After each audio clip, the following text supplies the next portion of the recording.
mais t'es vachement radical, toi. I'm driving an ambulance. Allez, sans commentaire, sans comment. Ferme-la, physiquement, ferme-la. Vous avez une rage incroyable. Ouais. Kiss my ass. D'accord, faisons comme ça. Tiens, je me fais chier. I'll be back. The One Piece is real!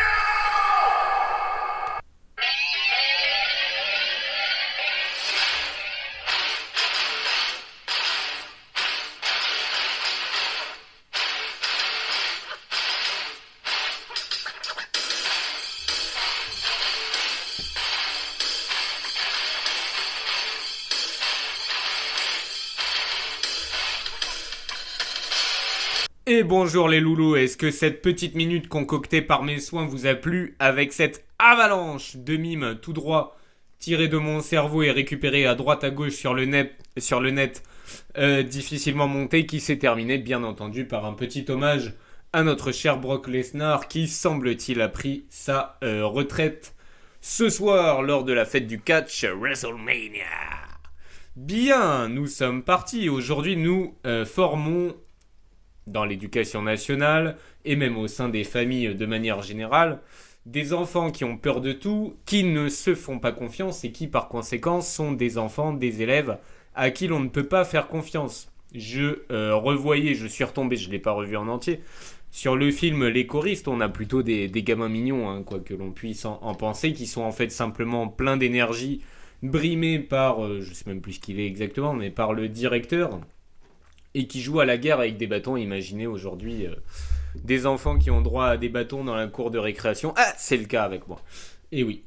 Donc des enfants qui n'ont en plus aucune imagination. Et ça, c'est vraiment très très triste à observer, ce manque d'imagination lorsqu'ils essayent. Et pourtant, j'ai la chance d'avoir la possibilité de permettre ça à mes élèves, et puis en fait je me le permets tout court, mais le manque d'imagination de mes élèves lorsqu'ils ont la possibilité d'essayer de fabriquer des cabanes, de s'inventer des histoires.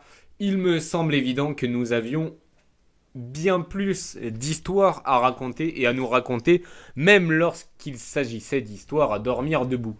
Pourquoi je hais les tiques en deux mots, l'animal, je sais même pas si on peut appeler ça un animal, cette horreur.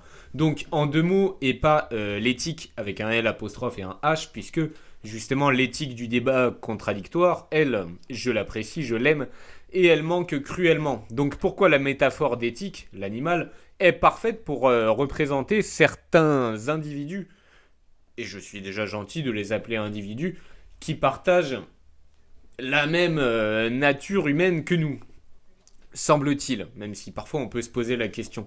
Donc l'éthique se fixe sur toi sans ton consentement, elles te prennent une partie de ce que tu as, elles te veulent du mal, elles peuvent même à long terme te tuer ou à tout le moins t'affaiblir grandement dans tes marges de manœuvre, ou ta marge de manœuvre de manière générale.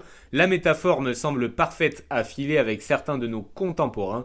De plus, et ce n'est pas de chance pour l'éthique, mais c'est de leur faute, on ne va quand même pas les plaindre, elles ne font aucun effort personnel, même physiquement, c'est foututique, elles sont hideuses.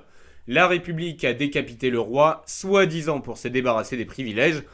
C'est étonnant puisque lorsque l'on regarde notre superbe Assemblée nationale, on voit effectivement des députés qui se sont départis de l'ensemble de leurs privilèges par rapport à la population civile. Les loulous, on commence sur les chapeaux de roue. J'arrive sur les chapeaux de roue. Bonjour les loulous, bienvenue dans l'émission du prof de droite. Vous écoutez, sachez-le, l'émission d'un professeur patriote, nationaliste, catholique, souverainiste, qui souhaite que son pays retrouve un maximum d'autonomie à tous les niveaux. Ce me semble être la priorité aujourd'hui pour fuir le mondialisme qui nous ronge l'âme et nous rend tristement indifférenciés. La meilleure école de souveraineté, c'est justement la culture. Je tente donc ici, à ma mesure, à ma petite échelle, de vous en apporter un peu à chaque épisode. Et dites-moi, on commence quand même à avoir une belle bibliothèque, une bibliothèque ma foi intéressante, conséquente et burnée si je puis dire. Rappelons en cette fin de nouvelle introduction les vertus chrétiennes, foi, espérance, charité, justice, courage, prudence, c'est-à-dire discernement, et tempérance, Soyons lumière en ce monde de ténèbres et d'inversion des valeurs. Corps et esprit ensemble. Oui, je sais, il n'y a plus de transition musicale. Peut-être que ça vous manque, tant pis.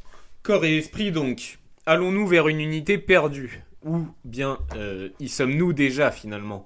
Chez Yukio Mishima, dont je parlais déjà au précédent épisode, ou à l'avant-dernier épisode, je ne sais plus, puisque les épisodes sortent désormais de manière anarchique, et pourtant j'ai l'anarchie en horreur, comme vous le savez.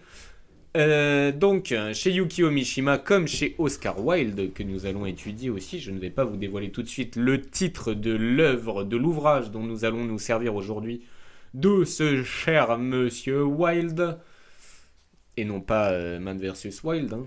Non, c'est même plus à ça que je pensais, non, je pensais au film Into the Wild, dont j'adore la musique. Le corps n'est jamais un simple support passif. Il est révélateur, parfois même créateur de l'esprit.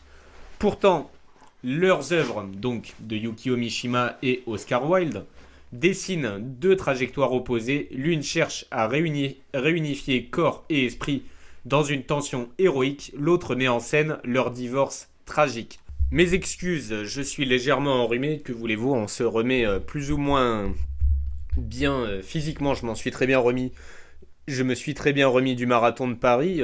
D'un point de vue ORL, disons-le, ça a été un peu plus compliqué. Je crois que ça m'a légèrement épuisé le corps comme l'esprit. Mais nous avons déjà repris l'entraînement, évidemment, 5 jours après le marathon de Paris. Bref, parenthèse refermée. Dans Le Soleil et l'acier, qui va donc être l'ouvrage de Yukio Mishima que nous allons étudier aujourd'hui, l'auteur part d'un constat presque physique, le corps parle. Comme dans l'ouvrage d'Éducation minimum dont j'ai déjà parlé, le corps est votre carte de visite, celle que l'on voit en premier et elle en dit long, que vous le vouliez ou non. Le corps trahit, il révèle, il incarne. Ainsi comme le présente Mishima, un ventre relâché devient le signe d'un abandon intérieur, une maigreur maladive devient le reflet d'une inquiétude excessive, un stress permanent, ou une anxiété, une inquiétude permanente. Cette correspondance entre chair et âme n'est pas métaphorique chez Mishima, elle est ontologique. Le corps ne reflète pas seulement l'esprit, il le produit, d'où cette idée centrale selon laquelle l'éducation du corps doit précéder celle de l'esprit, puisque c'est lui qui forge ensuite les idées et leur donne force. Et dans un monde ancien, vous pouviez être l'intellectuel le plus intéressant au monde. Si vous étiez incapable de vous défendre, cela n'avait absolument aucun intérêt. Ceux qui se targuent que seul l'intellect a de l'importance aujourd'hui sont ceux qui oublient qu'ils sont protégés physiquement, qu'ils peuvent continuer à vivre et à déblatérer une part de leurs bêtises grâce à ceux qui les protègent. Et ça, ils l'oublient trop souvent. Ce renversement est radical dans une culture occidentale héritière du dualisme cartésien, où l'esprit est censé dominer le corps. Mishima propose au contraire une remontée vers une vision plutôt antique, celle du kalos kagatos dont j'ai parlé maintes et maintes fois, où la beauté physique et l'excellence morale sont liées et indissociables, ou encore du mens sana in corpore sano, c'est-à-dire un corps sain dans un esprit sain. Le corps entraîné devient ainsi une demeure, une maison solide pour l'esprit, et les deux s'élèvent ensemble vers une forme de vérité incarnée. Vous pouvez avoir votre palace mental dans votre esprit, et puis votre palace extérieur par les efforts que vous avez fournis, n'est-ce pas? L'esthétique de la surface contre l'illusion des profondeurs. L'un des points les plus subtils est cette idée, laissons-nous attirer par l'essence profonde de la surface. C'est une attaque directe contre une modernité obèse, obsédée par les pseudo-profondeurs psychologiques, souvent au détriment du réel tangible. Si la surface est belle, c'est que dans les profondeurs, il y a eu de la discipline, et même du savoir pour ne pas s'entraîner n'importe comment. Chez Mishima, la surface, c'est-à-dire le muscle, la posture et la peau, est tout sauf superficielle. Vous connaissez en dehors des muscles ce qui mène à une posture de lâche, avachi devant l'écran, sans force dans les muscles posturaux, dans les muscles profonds, On ne parle même pas finalement des muscles superficiels, ou encore ceux qui mènent à une peau minable. Ne me parlez pas d'exception. Elle est le lieu où se lisent les efforts, les disciplines, les luttes. Un corps sculpté devient une archive visible du travail accompli, des sacrifices acceptés, et l'élégance, rappelez-vous, est une politesse faite à autrui. Je ne me présente pas au monde en loque avachie de 100 kilos qui pue. Me parlez pas d'exception, j'ai dit. En ce sens, il s'oppose à une culture qui valorise le discours. Et encore, voyez quel type de discours, ma foi, fort recherché est promu en haut lieu. Lorsque vous regardez, même si personne ne regarde ça, les débats à l'Assemblée nationale, ça ne vole pas haut et je vous assure, même si je l'ai déjà dit, là aussi, maintes et maintes fois, au sein de ma classe et sans prétention, ça vole plus haut qu'à l'Assemblée nationale. Bref, où en étais-je ? Certains donc se noient dans une introspection infinie, voire une pseudo-introspection bien souvent, pour finir, démiurge empli d'orgueil, ce qui est le pire des péchés, souvent au détriment de l'action. Je fais preuve de travail et de gratitude pour la force qui m'est donnée d'abattre ce même travail chaque jour. Faisons un parallèle avec un autre ouvrage qui m'a grandement intéressé, intrigué et qui m'a fait me questionner, ce qui est quand même très intéressant plutôt que de simplement avoir une lecture plaisir qui n'apporte rien. Ça ne m'a jamais intéressé plus que cela. J'ai toujours besoin de ressortir d'un livre fermé avec quelque chose. Dans le portrait de Dorian Gray, notre ami Oscar Wilde met en scène une dissociation. Dorian conserve une beauté parfaite en surface. On notera que lui n'a cependant pas eu à travailler pour l'obtenir, tandis que son portrait, lui, absorbe les marques de sa corruption morale. Ici, la surface devient le mensonge.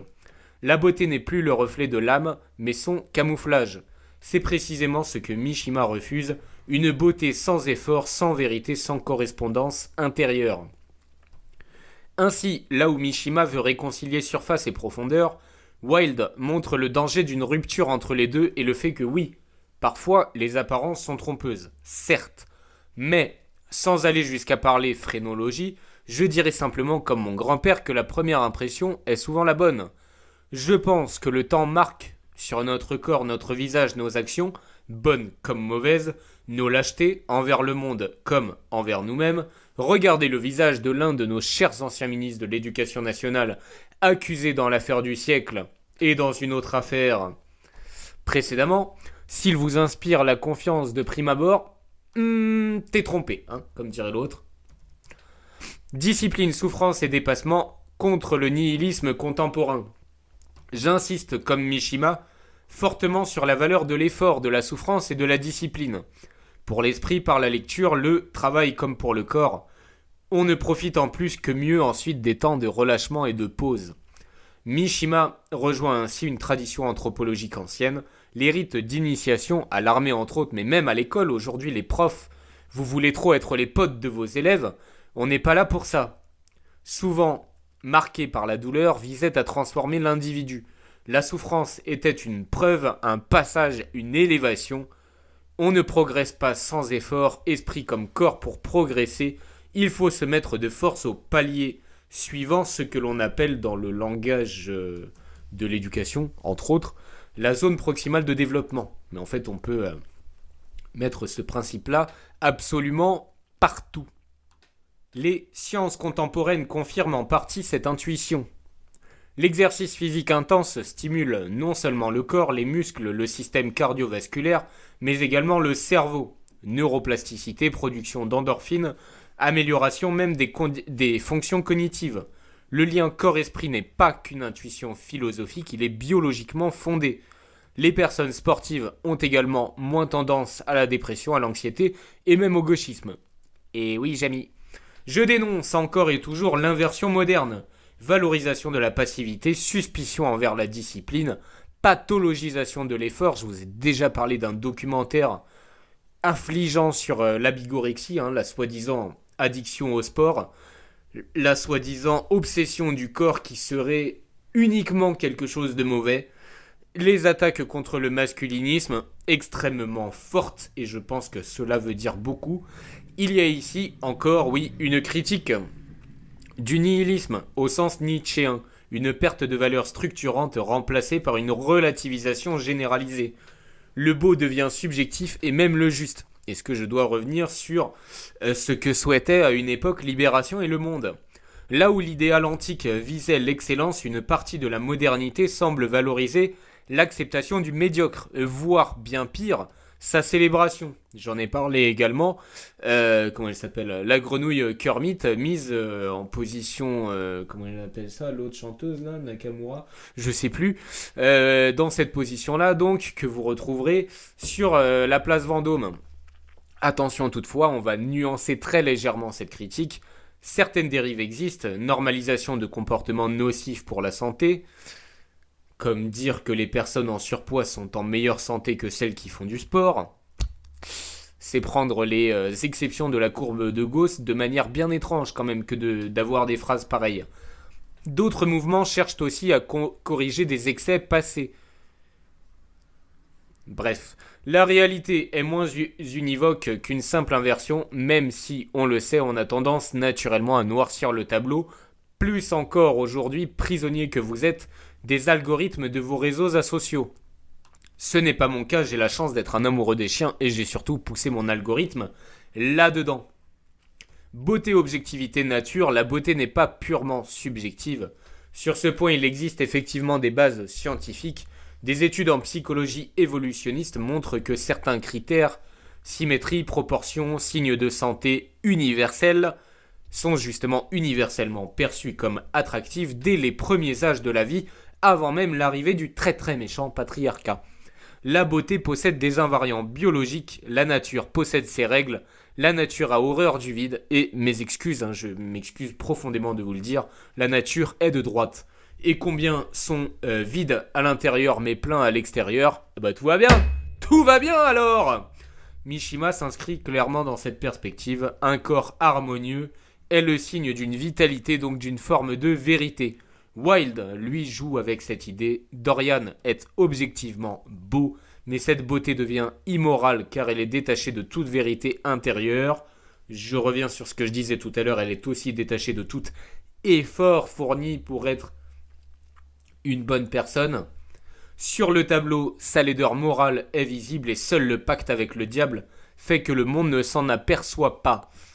Là aussi, des parallèles avec notre monde actuel pourraient être faits et sont faits dans votre tête en ce moment même. Télépathie, toi-même tu sais. L'admiration de soi entre légitimité et danger. Est-il légitime d'admirer les fruits de ses efforts ? Pour rappel, avoir un corps harmonieux, c'est du boulot. Avoir un esprit bien arrangé, c'est également du travail. La réponse semble être oui, avec peut-être une limite. Chez Mishima, l'admiration de son propre de son propre corps est liée à la conscience du travail accompli. Elle est presque morale, mais chez Wilde, Dorian bascule dans le narcissisme absolu. Il ne contemple plus un effort, mais une image figée de lui-même. Il devient incapable d'évoluer, et comme ses péchés ne se voient pas, il en profite. Tiens. La figure de Narcisse complète ce tableau. L'amour de soi devient destructeur lorsqu'il remplace toute relation au réel. La ligne de crête est donc fine. Se construire, oui. S'adorer au point de nier le temps et la réalité, non.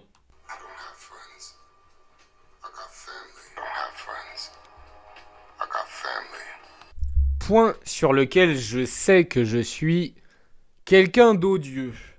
Vieillesse, déchéance et mort choisie. La question de la vieillesse et de la mort est centrale dans ma réflexion. Mishima incarne une position extrême qui me plaît.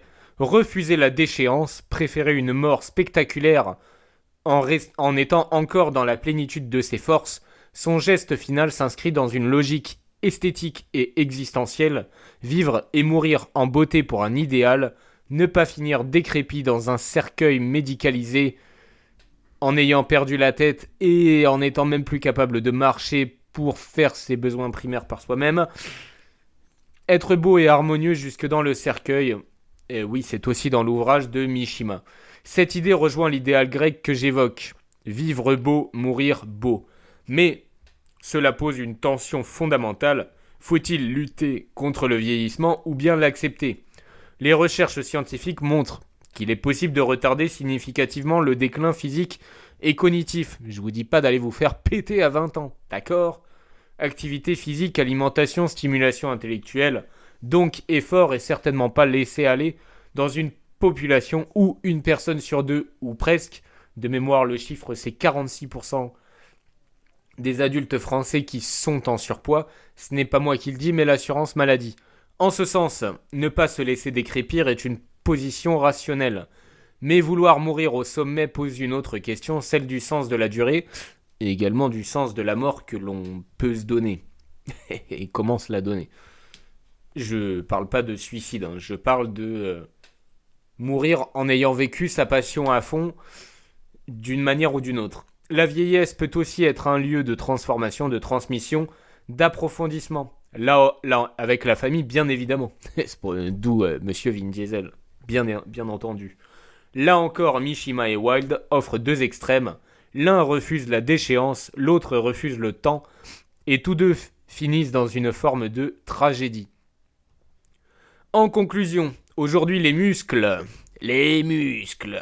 sont devenus progressivement quelque chose qui s'apparente au grec classique, et ils sont grandement moqués aujourd'hui. C'est aussi pour ça que je vous ai passé Monsieur Vin Diesel et la saga, à certains endroits effectivement catastrophique, à d'autres endroits plutôt jouissive. Fast and Furious. Ressusciter une langue morte devient donc la discipline de l'acier. Pour transformer le silence de la mort en éloquence de vie, l'aide de l'acier est essentielle. Ainsi, nous dit Mishima, l'acier m'a enseigné loyalement les correspondances de l'esprit et du corps, les émotions faiblardes correspondent à des muscles mous, la sentimentalité à un ventre flasque, un tempérament trop impressionnable à une peau pâle, trop sensible, une belle musculature, un ventre tendu et une peau sèche mais souple, correspondent à l'inverse à un esprit combatif et intrépide, à une capacité de juger intellectuellement sans passion et à un tempérament robuste. J'avais déjà aussi parlé, et c'est important de le rappeler, que ce qui va souvent avec ça, c'est un taux de testostérone et d'autres hormones plus souvent élevés, plus élevés de manière en moyenne, disons-le, et cela permet d'être moins manipulable, ce qui est plutôt important dans notre monde, me semble-t-il. Ouais. Exigeons donc, mais cela ne s'obtient pas tout seul, cela s'obtient par le travail et l'effort et la discipline. Exigeons comme véhicule à notre esprit un corps strictement classique, une charpente puissante et tragique, une musculature sculpturale seront indispensables à une mort romantique et noble. Toute confrontation entre une chair flasque et faible et la mort paraît inadéquate jusqu'à l'absurde. N'oublions jamais que ceux qui se moquent des héros sont finalement ceux qui y ressemblent le moins.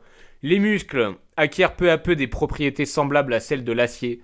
L'esprit doit lui aussi s'aiguiser pour ne pas se perdre, aujourd'hui peut-être plus que jamais. Le dialogue entre Mishima et Wilde éclaire une tension fondamentale de notre époque. Voulons-nous réconcilier le corps et l'esprit ou continuer à les dissocier ? Je glisse au passage qu'il y a un film plutôt bien, même si je crois qu'il date pas d'hier, je l'ai vu il y a quelques mois, qui est plutôt bien sur le portrait de Dorian Gray. Mishima propose une voie exigeante, discipline, effort, unité, beauté incarnée. L'uniforme militaire qu'il portera son dernier jour, et comme il le dit dans son ouvrage, est conçu de manière à ne pas pouvoir aller justement à un corps tout en os ou ventru. Mon bonheur, dit-il enfin, je le trouve uniquement dans les menus résurrections qui suivent. Un effort intense, je me retrouve particulièrement là-dedans. Tout comme par l'exercice des muscles supposés involontaires peuvent devenir volontaires, il peut s'accomplir une transformation similaire dans la culture de l'esprit. Wilde met en garde contre les illusions, une beauté sans vérité mène à la corruption. Entre les deux, il y a une ligne étroite, celle sur laquelle nous marchons, tels les funambules que nous sommes. Cultiver le corps sans tomber dans le narcissisme, développer l'esprit sans mépriser la chair, chercher l'excellence sans sombrer dans l'obsession. Au fond, la question que l'on pose, pourrait se résumer ainsi. Comment redevenir aujourd'hui des êtres complets dans une époque ô combien fragmentée? Je termine en revenant un peu plus longuement sur une citation de Mishima, que vous avez compris, j'apprécie grandement. Les profondeurs n'ont pour moi aucun intérêt, je les laisse à d'autres, superficielles et banales qu'elles sont. Je vous ai laissé méditer un peu cette citation. Entre deux glouglous, les profondeurs n'ont pour moi aucun intérêt, je les laisse à d'autres, superficielles et banales qu'elles sont. Alors celle-là, les loulous, si vous voulez me la faire avec la bonne orthographe, en l'ayant juste écouté, envoyez-moi vos copies. Cette citation frappe d'abord par son apparente contradiction. Comment les profondeurs, traditionnellement associées à la richesse intérieure, à la vérité cachée ou à l'authenticité, pourraient-elles être qualifiées de superficielles et banales? Cette inversion paradoxale n'est pas un simple effet de style, elle constitue une véritable provocation philosophique, une remise en cause radicale d'une hiérarchie de valeurs profondément ancrée dans la pensée nihiliste pseudo-profonde, à défaut en réalité de surface agréable à observer, moderne. Depuis des siècles, la culture occidentale valorise la profondeur de l'âme, soi-disant, parce que vu la déspiritualisation de ce pays, bref, de la pensée, de l'introspection, quitte, j'insiste épisode après épisode, à se prétendre au-dessus de la nature, donc de Dieu. Être profond, c'est être sérieux, digne d'intérêt, presque supérieur selon ces gens-là. A l'inverse, la surface est souvent dépréciée, assimilée à l'apparence trompeuse, frivolité, superficialité. Mishima renverse habilement ce schéma en déclarant que les profondeurs sont superficielles. Il suggère en réalité que ce que l'on appelle profondeur n'est bien souvent qu'un jeu de langage, une construction intellectuelle répétitive, voire un refuge pour ceux qui refusent l'épreuve du réel et se cachent derrière des illusions. Car ce que Mishima vise avec cette citation, ce n'est pas l'intériorité en tant que telle, mais une certaine forme d'introspection stérile et désincarnée. Triste pour un pays qui vient de la religion de l'incarnation. Eh oui, j'insiste. Les profondeurs dont il parle sont celles qui s'épuisent dans le discours, dans l'analyse infinie de soi, dans une quête de sens qui ne débouche sur aucune transformation concrète. Elles deviennent alors banales, puisqu'elles se ressemblent toutes, mêmes questionnements, mêmes angoisses, mêmes formulations abstraites, jusqu'au ridicule. Il faudrait donc ressembler à des gens qui sont particulièrement mal d'un point de vue bien-être, de manière grossière. À force de creuser en soi sans jamais se confronter au monde, ce qui demande effort et discipline réelle et non illusoire, l'individu ne découvre pas une vérité unique, mais tourne en rond dans une répétition sans fin. A l'inverse, Mishima propose de réhabiliter la surface, non pas comme masque, mais comme lieu de vérité. La surface, je vous rappelle que la surface, c'est également la profondeur qui remonte à la surface. Coucou Hugo, Jacomet comme Victor. C'est le corps, le geste, l'action visible. C'est ce qui s'offre immédiatement au regard, sans médiation, sans interprétation excessive. Là où les profondeurs peuvent mentir, dissimuler, se perdre en justifications infinies, la surface ne triche pas. Tiens, elle montre ce qui est. Un corps entraîné témoigne d'un réel effort. Une posture droite révèle une discipline, des muscles profonds, aguerris, une musculature sculptée avec un P, inscrit dans la chair une histoire d'engagement et de volonté, et, j'insiste, d'apprentissage. Quels exercices, quelle quantité, quelle nutrition, quelle gestion des douleurs, quelle connaissance de mon corps. D'abord apprendre le fonctionnement du corps de manière générale, puis voir le fonctionnement de mon corps unique, qui me vient de la nature et donc de Dieu. Encore une fois, j'insiste. Formidable, non pas machine mécanique mais physiologique, qui peut donc vieillir sainement avec vous sans rouiller si elle est entretenue efficacement et avec l'amour que la création divine mérite. Ainsi, ce que Mishima appelle surface est finalement plus profond que les profondeurs qu'il critique. Elle est l'aboutissement d'un travail, d'une ascèse, d'une transformation, le point de rencontre entre l'esprit et le corps, entre l'idée et sa réalisation, comme une sculpture antique, parfaitement équilibrée, En ce sens, elle échappe à la banalité, car elle est singulière, incarnée, irréductible à un simple discours. Cette pensée s'inscrit pleinement dans la logique du reste de l'ouvrage, Le Soleil et l'acier, où l'auteur décrit son propre parcours, un écrivain insatisfait par les mots et les constructions intellectuelles, se tournant vers l'entraînement physique afin d'atteindre une forme de vérité directe, en utilisant pour ce faire une plume assez ardue qui plus est.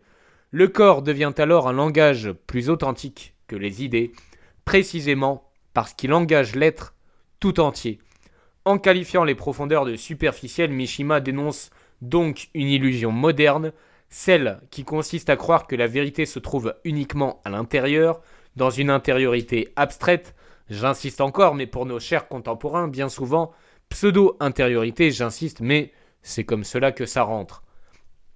Il rappelle au contraire que la vérité doit se voir, se vivre, se prouver. Imaginez un coach de sport qui ne ressemble physiquement à rien. Encore une fois, je sais, ça existe, il s'agit d'une courbe de Gauss, tout ça. Des escrocs qui auront le corps de vos rêves, mais ne vous apprendront rien parce que ce sont des chèvres, ça existe. D'anciennes gloires ou des blessés qui n'y peuvent rien, qui ont tout ce qu'il vous faut malgré une apparence qui laisse à désirer, et voire qui laisse place à un doute légitime. Eh oui, ça existe également. Eh oui, Jamy. Elle doit passer par l'épreuve du réel, par la résistance de la matière, par la confrontation avec soi-même dans l'action. Il y a dans cette position une exigence presque ascétique. Refuser les profondeurs, c'est refuser la facilité du discours, de l'auto-analyse permanente sans conséquence, c'est accepter de se mesurer à des critères exigeants, ceux de la cohérence entre ce que l'on pense et ce que l'on est, entre ce que l'on dit et ce que l'on montre, c'est en somme faire de sa propre existence une œuvre visible plutôt qu'un récit intérieur sans fin que l'on invente au fur et à mesure et qui ne se traduit dans rien au niveau du réel. D'où l'un des défauts des jeux vidéo, entre autres, et des romans à l'eau de rose également. La phrase de Mishima, paix à son âme de samouraï, ayant vécu dignement la voie du Bushido, agit ainsi comme un défi. Elle oblige à reconsidérer ce que l'on valorise. Peut-être que la véritable superficialité ne réside pas dans l'apparence, mais dans une profondeur qui ne se traduit jamais en actes. Peut-être que la véritable profondeur est plutôt celle qui affleure à la surface dans la forme visible d'une vie intensément disciplinée, intensément vécue, cohérente et assumée, dirigée vers un but que l'on pourra justement assumer. En définitive, cette belle citation ne rejette pas la profondeur en soi, elle redéfinit ce qu'elle doit être. Une profondeur qui ne s'incarne pas devient banale, une surface travaillée, conquise devient essentielle. Mishima invite ainsi à dépasser l'opposition classique entre intérieur et extérieur pour retrouver une unité plus exigeante, celle d'un être dont la vérité se lie immédiatement parce qu'elle a été vécue pleinement et authentiquement. Bisbol les loulous, n'oubliez pas de rester vigilant à ce que vous faites par rapport à ce que vous faites, à ce que vous lisez, à ce que vous entendez. Pensez à vivre d'abord pour vous, et cela n'est pas égoïste. D'abord, juste en dessous, d'agir à votre niveau local. Faites partie de la communauté éducative avec l'ensemble des enseignants dont je fais partie, afin que nous retrouvions une nation soudée et où la jeunesse qui est le marqueur le plus important de la santé d'une civilisation, se porte un petit peu mieux, puisque je pense qu'aujourd'hui, elle a plus que jamais besoin que nous soyons là pour elle et que la société dans laquelle cette jeunesse évolue redevienne une société saine, peuplée d'individus sains qui, à tout le moins, tentent de faire société ensemble.